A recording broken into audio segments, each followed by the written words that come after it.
Hey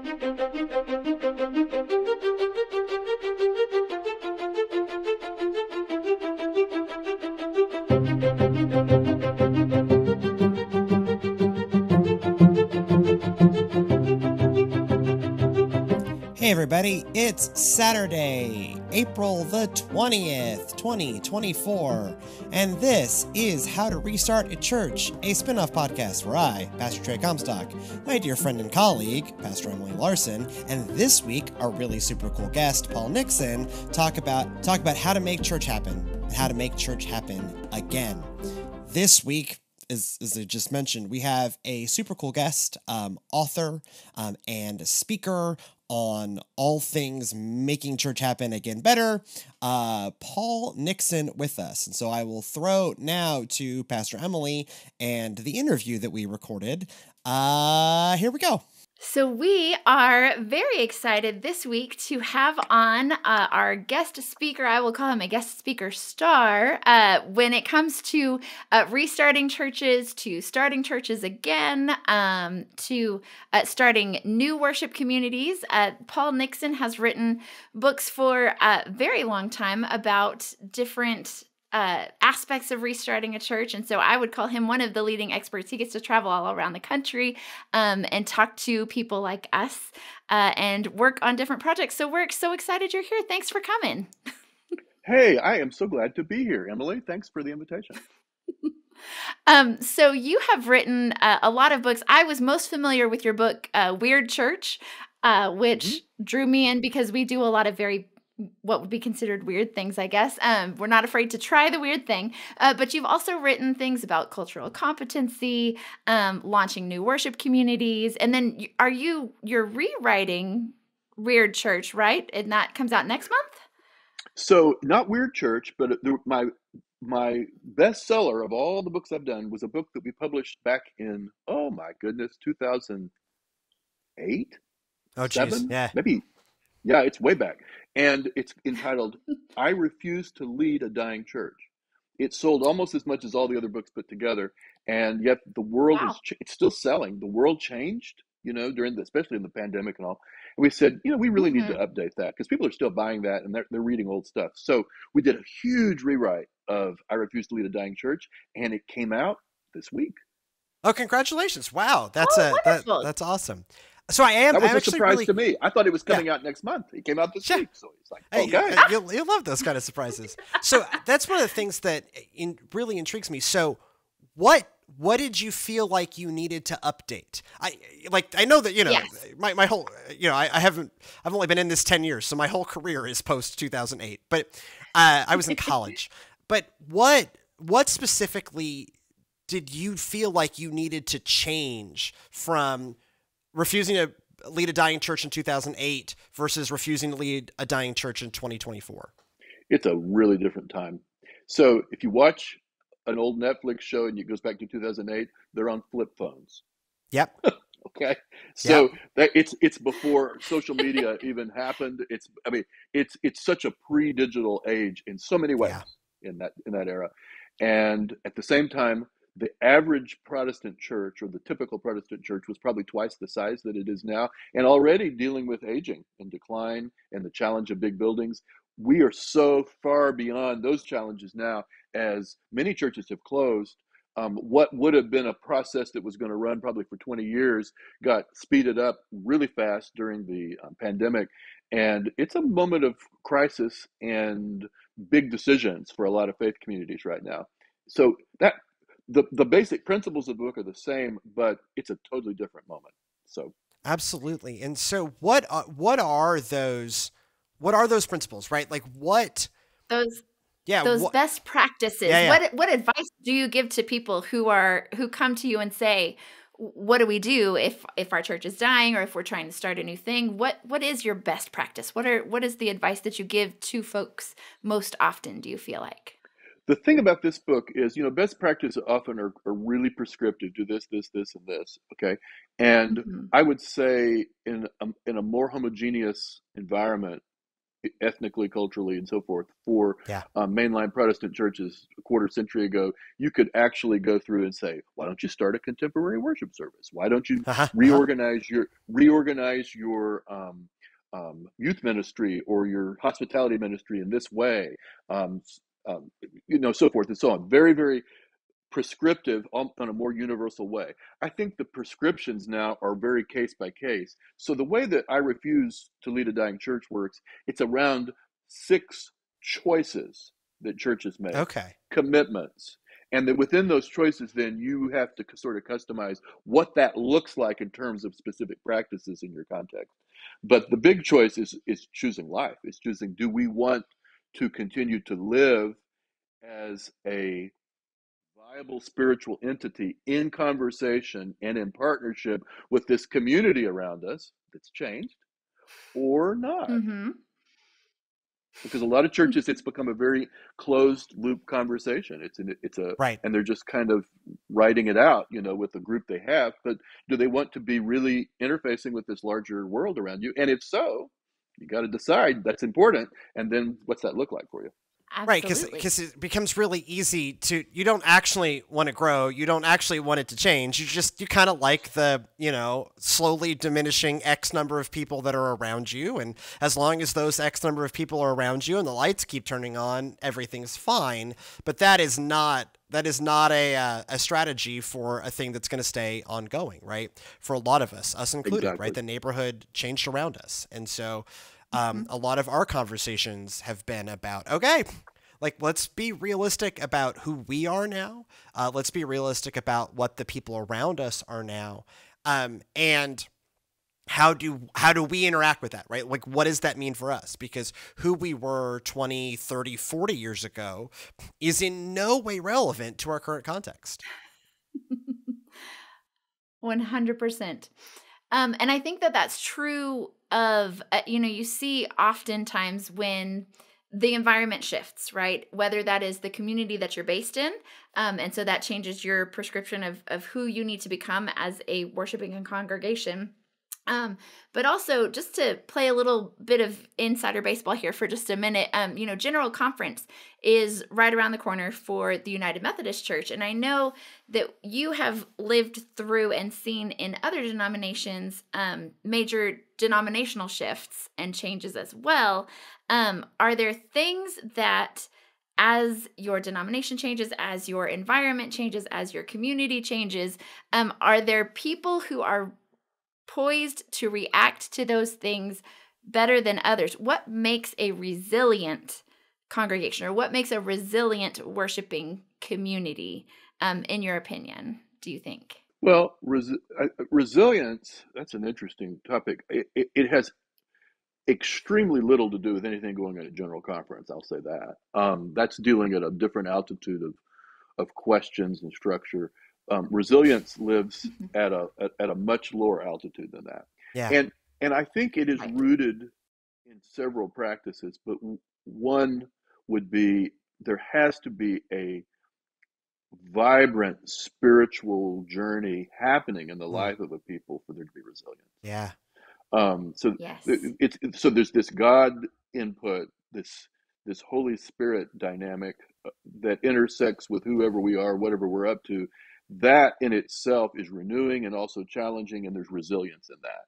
And we several years ago we created this process of assessing church health and readiness to embrace a new future. We called it the Readiness 360 Project, and that's still alive and happening. We use that as a resource for determining readiness, see how hard we want to push a congregation. And the biggest aspect of that readiness is the spiritual practices of that church. I don't care how old they are, young they are. I don't care how out of step or out of sync they may be with neighbors. If there's not a spiritual vitality within the church, it's going to be extremely hard to make even adaptive changes you need to make in order to stay relevant in ministry. Certainly.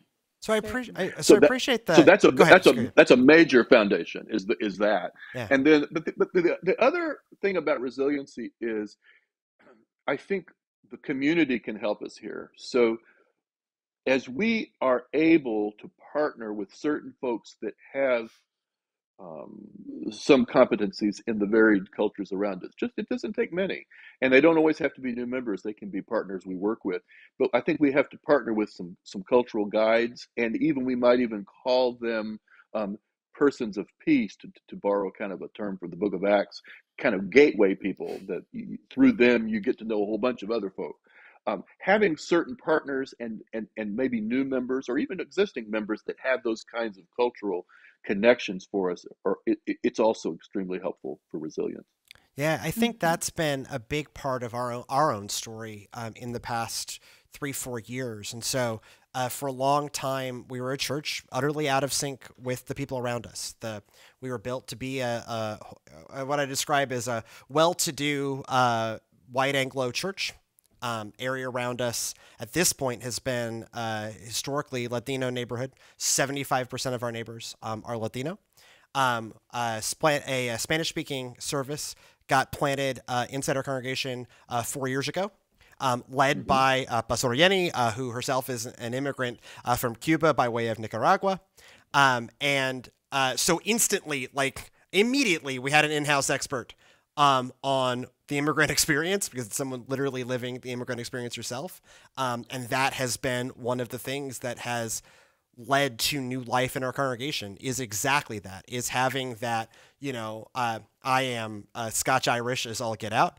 I have experience in international missions and whatever, but that cannot substitute for that lived experience of what it is to be like the people around us. And we were blessed that arrived. And that has been a huge source of new life for us. Yeah. I think that's a really important point.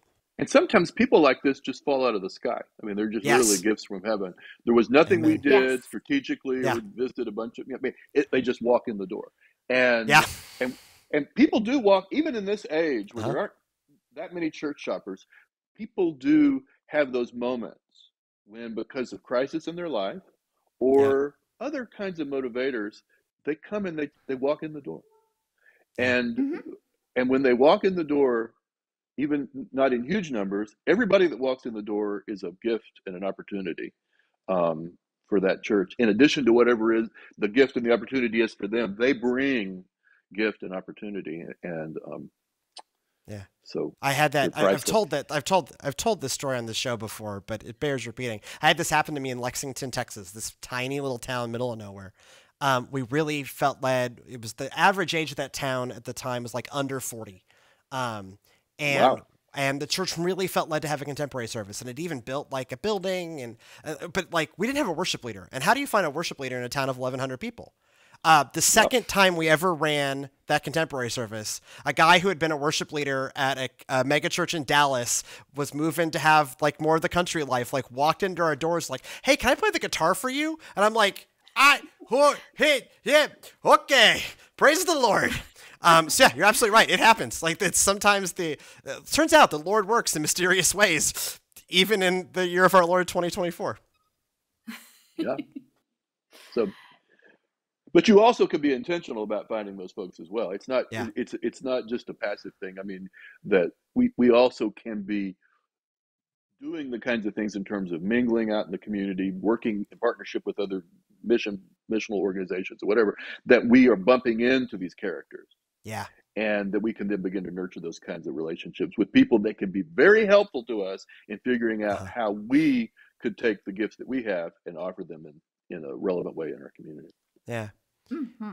And so I love the title Weird Church. As a person who thinks of himself as remarkably strange, I love that title Weird Church. And so how do you what kind of weird do you think church needs to be? What is a weird church to you? And then maybe the harder question is, how do we as church leaders, or we as folks listening to this, how do we help our church be more weird? Well, if you go back to the Book of Acts, I mean, it was the whole thing was kind of weird. Yeah. I mean, it's just weird. And I think we've Definitely. sort of tamed it and normalized it, but it's weird. And when now Beth and I wrote the book Weird Church about 8 years ago, and it was a little early for some people to be able to take it. It was the at that point the the the safer read for folks if they're reading my stuff was I Refuse to Lead a Dying Church, the first edition, because it was not going to push you as hard. Weird Church was a book about changing your paradigm, and Yeah. that's where the whole weird comes from. I mean, we have a paradigm of a church as a gathered group that gathers in a room, usually with a middle aisle and some fixed seating, and certain kinds of liturgical and musical and practices between the hours of 9 and 12 on Sunday. That's Yep, normal exactly. church in our world. Absolutely. So Yeah, yeah. you begin to deviate from that in various ways. You begin to Yeah. remove or to change Yeah. various pieces. I've always, my definition of innovation is like a Jenga tower. I removed Mm. a block, and now I'm going to see what happens. And usually it's about removing an assumption, and in that Yeah. case, the assumption is church happens between 9 and 12 on Sunday in this room. Yes. Now you take that assumption away, and then you're saying, Yeah. I'm not sure that the New Testament church was meeting in that time frame. I'm not sure that was a relevant time frame for them. Yeah. So if they weren't, then what maybe dot dot dot. So it's Yeah. about removing assumptions, and we have a lot of assumptions that made a lot of sense in terms of the context we came from. Assumptions about how we educate children. Sunday school was very much in Right. various eras Yeah. has been was a response to a contextual question. Context changes, and so now, I like that because it's thinking of a church as a sculpture almost, right? If you think of the discipline of sculpture, it is strategically removing things to out of this block comes something beautiful. And Emily and I have joked a lot that we come out of youth ministry and children's ministry. And so we always think about programs. What can we add? What can we add? What can we add? What is the new thing that we can do? And I love these reminders that actually maybe we should step back and think more sculpturally of what are the pieces that we carve away that allow us to see what is eternal here, what really matters here. That the early church, we talk a lot about buildings because we're trapped in one. And the early church didn't have those things. They met in like people's houses and catacombs and fields and wherever, someone's borrowed hotel room. And that was the church. And so they were able to just focus on the reaching of people, not the cost of insurance. As you said, buildings, my brain, as it Please, yes, started going through a list of clients that I work with, churches, where the ministry is just popping. It's thriving so much. The first three that came to me were churches that do not operate with real estate. Okay, that's the first three. Then the next one was a church that's operating in an extreme situation of a piece of real estate that's really expensive, that's from the 1800s, and it costs an arm and a leg to hold it together. And they're thriving, but they are kind of an outlier because they have an extremely good team that's come together by grace to pull that off. And then I thought of my own church here, and we work with a building, but thankfully the whole complex didn't get built because they had like a master plan, and thankfully they didn't build all of it so that it didn't become an albatross. But it's interesting how buildings really are often liabilities as opposed to assets for churches these days. They slow us down. We try to keep gathering in spaces that are 4 times bigger than where we need to be, and it sucks energy, and it's just Yeah, I think a lot of folks don't realize the energy. I come from a performing arts background. It doesn't actually matter how many people are in the room. It matters the number of people versus the size of the room. And like a small room with a relatively small number of people feels way better than those same number of people in a giant room. Because there's something about containing the energy, containing the spirit that is really powerful. There is a felt difference in that. There's almost an intimacy difference in that. I'm sitting in my living room as I talk to you, and I look around here and I say, you get 12 of the right folks at a party in this room, and this place is going to hop. I mean, that's going to be a really high energy event with 12 in this room. And it's like you want to talk about, well, couldn't we have 20? Yeah, you could, but now you're spilling into the patio. It'll still work. But the point is that your space really does, it really is designed to contain different sizes of groups and with certain energy. And there's formulas about how, even in this living room, I mean, at 4 or 5, it's kind of the minimum you would need to have that. Right. And then beyond that, and then there's going to be a point where it just kind of overflows and it becomes annoying. But we have inherited a lot of space that was built for a time when the church was larger in terms of the number of human beings. And we love these spaces. These spaces they have good memories for us. Mm-hmm. And so we hold on to them. In some cases, we don't even want to move the pews. Right. No. God. Yeah. I remember this church in Montgomery, Alabama, where it had been a big church and then it wasn't. Okay. And it was in a part of town where it had changed. And I looked in there, and we're in this huge room, and there's one sitting over here and one sitting over there. And I asked the pastor, I said, why is everybody spread out in the way they are? Sometimes you see them all kind of huddled in the back, but these people were spread out. And they said, that's where their families used to sit. Yeah. And the husband he's not here anymore, but they were there, and then the kids, and there were other families, and they're still waving to one another from around these places, but they're still sitting in those spots because of the associations with them. Yeah. Yeah, I had one church I served where everyone sat on the stage right side of the church, and almost no one was on the stage left side of the church. And it's because all the people that used to sit in the stage left side of the church had either died or moved on, or those families weren't there, and those other families just stayed in their spot. It was it was really, I would tease them, right? Because I would stand up in the front. I was like, well, I'm just gonna turn myself this way so that I can talk directly to y'all. It looked like the wedding where only the bride side showed up and no one for the groom is there, right? It was absolutely that. But every week you could post little signs on the end of some of those pews on that empty side and just say, pledge rebate of 10% if you sit over here. Yeah. There's, you could create the cheap seats versus the expensive seats. Absolutely. But in a church, absolutely. Yeah, that's amazing. So again, thinking of like the idea of trying to lead a church in this, right? Like, what do you recommend in like helping churches to start to challenge those assumptions? Because they are so ingrained, and then sometimes we've almost turned them into God. We turned them into the only way to experience God. And how have you found to shake churches loose from that? Well, I think sometimes it's good just to learn and watch the people that are shaking loose of that, because at any given time, I mean, the book Weird Church, at the end of that book, we had 19 different iterations of church that we sort of unpacked, different models, and you could mix them together, but they were different approaches to how a faith community rolls. One of which was pilgrimage, which is a faith community that comes together in order to make a journey together. They make the journey, they come back, they reflect on the journey, and that's the beginning and the end of it.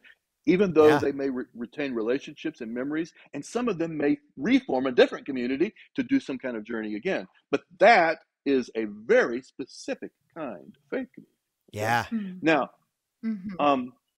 to learn about other models, you can look around and discover what some of our neighbors are doing. Now, the other piece is to work with a coach or a consultant, and there's lots of these folk around that are conversant with multiple models, and they may be able to help to point. You might want to look over here. Given what I'm seeing here, you might want to explore what they're doing. But again, wherever we look, even if it's a model that might be interesting to us, there is nothing that's like when you go to, Target or wherever, where you can just go try it on and it fits and you walk out the door. There's nothing like that these days. Yeah. Everything then has to be customized to Right. context, culturally, and so forth of where you are. Everything has to be customized. So, well, I think that's the difference, right? And I think church isn't the only thing that faces this, right? This isn't a great moment for chain restaurants. This isn't a great moment for big box stores. This isn't a great moment for franchise models writ large, right? If I think about my own economic activity throughout the week, like I am spending less and less of my time and or money with things that are replicable. I'm interested in things that are local, that are interesting, that are unique, that are, carry some unique characteristic. And so we can't function as big box churches any more than you can function as a big box store, right? It needs to feel, and especially church that is supposed to be this intimate, personal, community driven thing. The odds of the model that works one place being just infinitely copy paste somewhere else, that just doesn't work anymore. Right. no, it doesn't. And it's having just last weekend we went shopping to some big box stores. We actually did that. And I was looking for some items, a pair of shorts, it's gonna be summertime, a pair of shoes, that kind of thing. And you look, and what you really like is not on sale. And then Yep. or the stuff on sale, if you have a normal size, which my shoe is 10 and a half, those are the first to go, right? And Yep. so you're back on the full sale thing. And so you do all of that, okay? And you come away with very little. Um, then I go online. One day I'm just sitting here, waiting for dinner, and I go online and I buy the shorts at a price better than what I was seeing out there, and ended up buying some while I was there. Ended up buying patio lights. It's just like boom, boom, boom, boom, boom, and Yeah. it's done, Uh-huh. right? Uh-huh.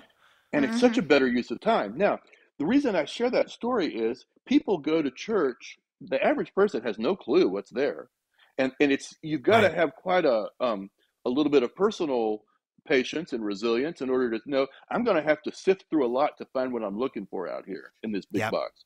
Or you can, or there's other ways that you can begin to find and customize experiences that are life-giving for you, or to find out where you can the podcast you want to listen to, the shows you want to watch, the music, and then the algorithms begin to say, if you like this, you might also like this. Yep. And that's very user friendly. Well, if church is anything like a big box, it's exhausting. And very Uh-huh. often people go out and they're looking for a certain experience or a certain kind of thing, and they didn't quite find it here. It was nice. Well, but then they go somewhere else, they didn't quite find it, and they run out of time to keep looking because life's busy. Um, and then they may find elements of what they were looking for very quickly, um, through through experiences that are just more accessible to them. And so I guess to that, you brought up the iPhone, as kind of if we think about his seminal historical events between 2008 and now. One of those is, iPhone is the original iPhone was first released in 2007. And didn't really hit mainstream until 2008 and 2009 with the iPhone 3G, of course, as everyone knows, because everyone was covering technology at the time. And so I have an iPhone 1 in the drawer. That's amazing. I'm holding it there. It's a precious thing. Yes, I'm gonna. It's a historical. It is literally a historical object. Yes. I have an original iPad on a shelf somewhere. So thinking about okay, so I am church. How do we participate in this kind of more accessible experience, right? We talked a little bit. We've been talking a little bit weirdly over the past few weeks about technology, and how one of the greatest competitors for church is Netflix, right? Is YouTube, is the algorithms, is these multi-trillion-dollar companies. But how do we, as local church, make our experience more accessible to folks? Well, I think the first thing is we need to know who we're designing for. Sure. Yeah. And you really got to begin to understand who is this experience being created for. And you can create an Mm-hmm. experience for more than one constituency, because obviously we know the people that are in the house. And to some degree, we're always creating experiences that are going to be within their range of appreciation. Now, it may Yeah. stretch beyond their range of appreciation, but there's got to be something for them at the table. But then there's other folk, and you've got to get to know whatever population it is to be able to widen the social bandwidth of an experience. But I think getting to know the neighborhood, Yeah. by neighborhood, I don't just mean people that live within a mile radius, but the certain kinds of communities that bump into us and intersect with us. One of which, if you've got two recovery groups with more than 100 people, could be the recovering community. Sure. So Yeah, exactly. Mm-hmm. let's think about two or Yes. three key constituencies as we're designing whatever it is we're going to do, and be attentive to that and work with them in design. Maybe do some things with them in partnership Yeah. aside from our regular thing, and let's learn and become sort of conversant with the people we are immediately designing for. It's still very going to be kind of niche, because not everybody in that recovery group is going to be ready or interested in whatever it is we're doing with our Yeah. gathering, Yes.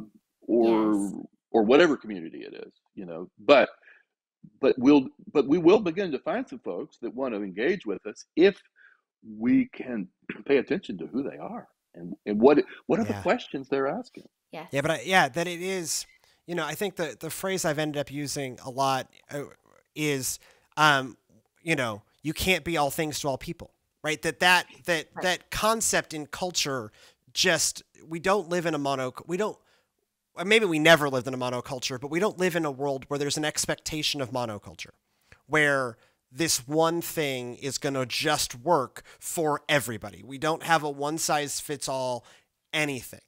And so the more specific we can be of like, this is what we are for.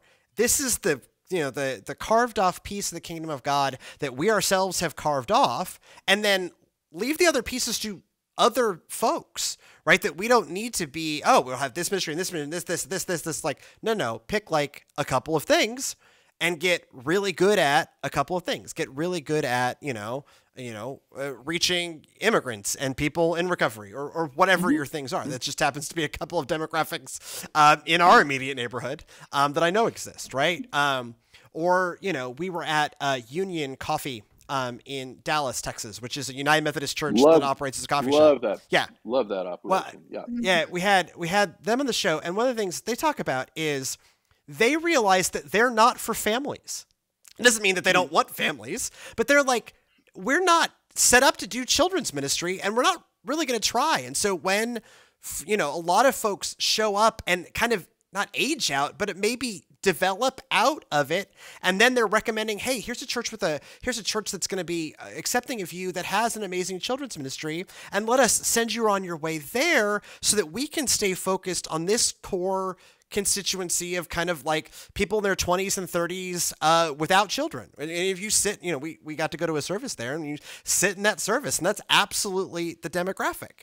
And they were so conscious of what they're good at and what they know how to do, that they can say, not that you're not welcome here, anybody's welcome here, but we're not going to try and build everything, which is really tempting, right? Feature creep.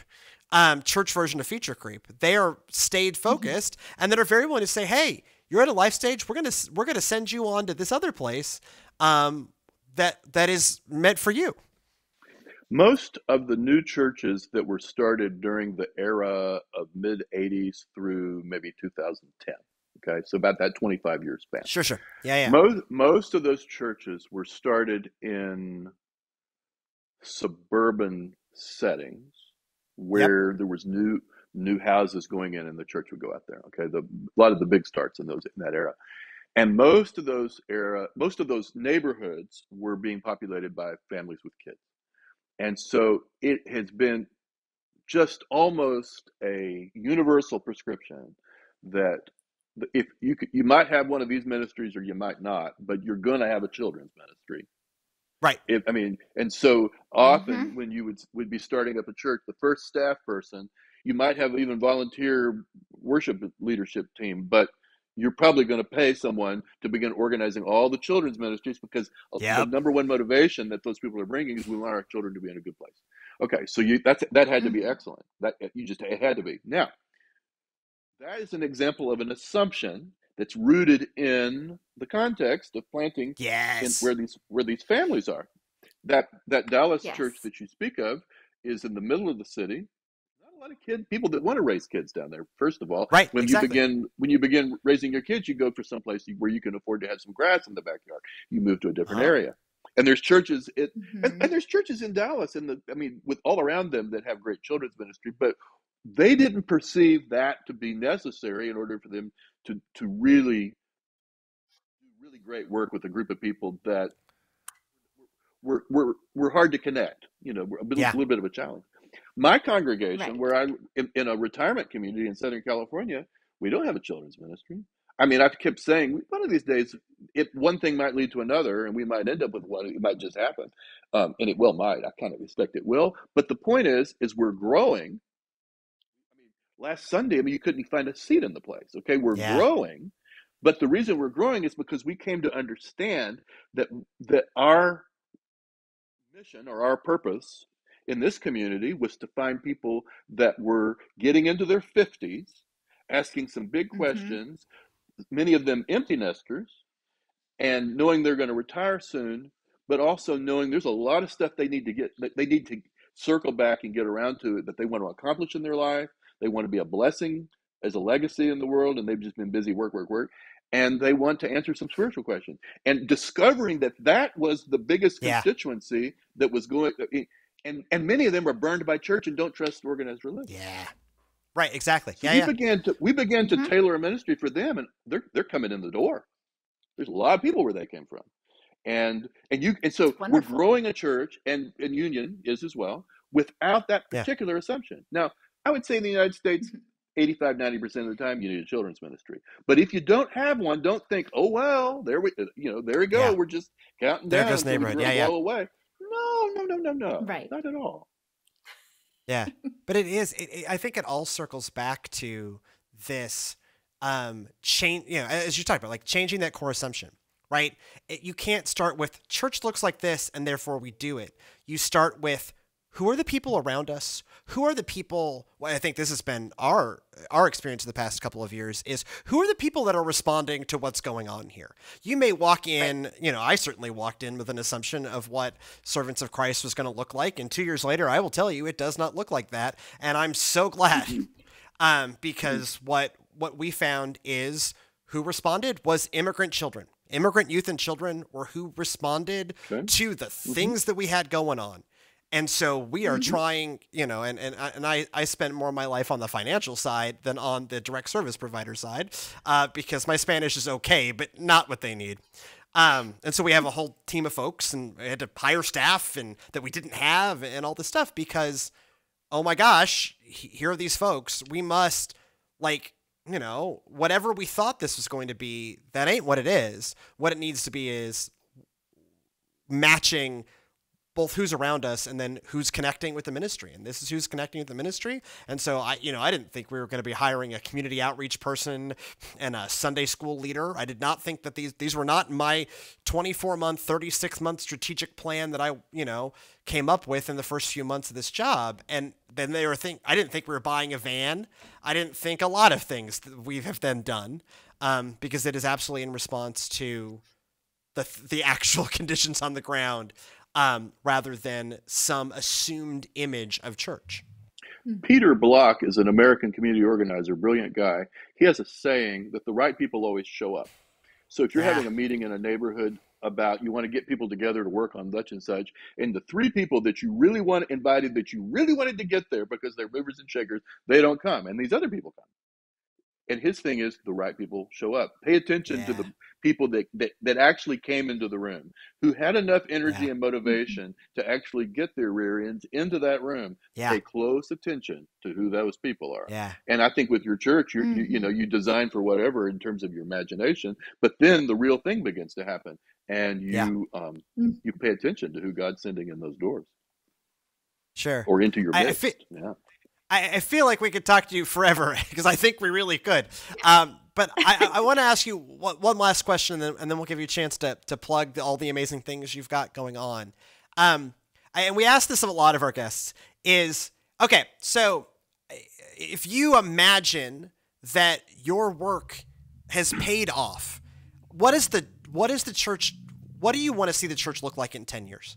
Right? Like, what in your dream, if folks will connect the things that you've seen and that you're trying to share, what do we look like in 10 years, to your mind? I don't know what it looks like. Yeah. Because there's too many iterations that are popping up, so I can't tell you what it looks like. But I can tell you this: it's the one thing that I know is going to be there is this intersection between the human experience Yeah. and the gospel. Yeah. And that intersection is how our story and the biblical stories intersect. And so the fundamental practice that every church has to hold on to, wherever we're going, whatever it looks like, is we have to keep paying attention to that intersection. And I think sometimes we do better at that intersection.